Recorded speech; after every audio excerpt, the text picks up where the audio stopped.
Hello everyone. तर आमच्या सोसायटीमध्ये दिवाळी मेला झाला रिसेंटली आणि आम्हीही त्याच्यामध्ये सहभाग घेतलेला. सो आज हा व्हिडिओ मी तुमच्यासोबत शेअर करते आमची सगळी ॲक्टिव्हिटी रिलेटेड टू दिस दिवाळी मेला.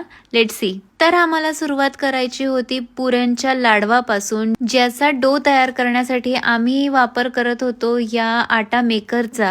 वी थॉट वेळ वाचेल आणि काम पटकन होईल याच्याने. आम्ही सुरुवात तर केली आणि याला पूर्ण ओपन करून याला पूर्ण सेटअप करून त्यामध्ये बेसन टाकून पाणी टाकून त्याचा आटा तयार करण्यासाठी आम्ही रेडी झालो. But result is so bad. तुम्ही बघू शकता आटा जसा पाहिजे तसा नाही झाला. आय थिंक आपण यामध्ये फक्त चपातीचं पीठ मळू शकतो. मग आम्ही बेसनाचा डो हातानेच तयार केला आणि इथं आमचा हा डो तयार झाला. त्याच्या पुऱ्या लाटल्या.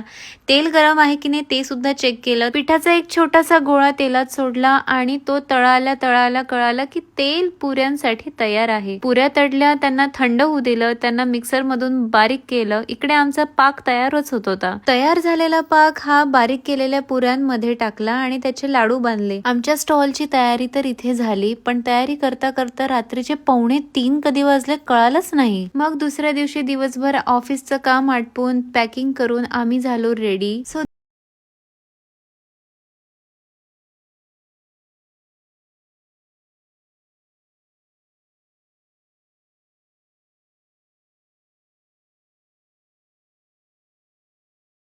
आणि स्टॉल अरेंज करायला सुरुवात केली.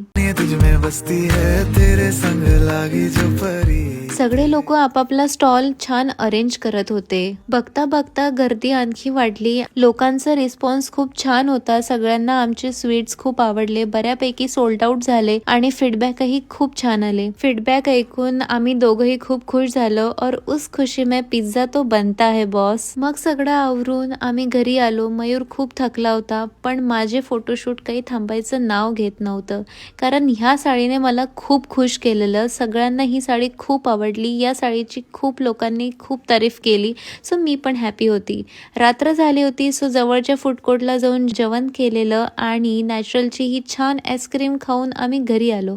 सो असा आमचा हा दिवस गेला. तुम्हाला कसा वाटला कमेंट करा, लाईक करा आणि फॉलो करा.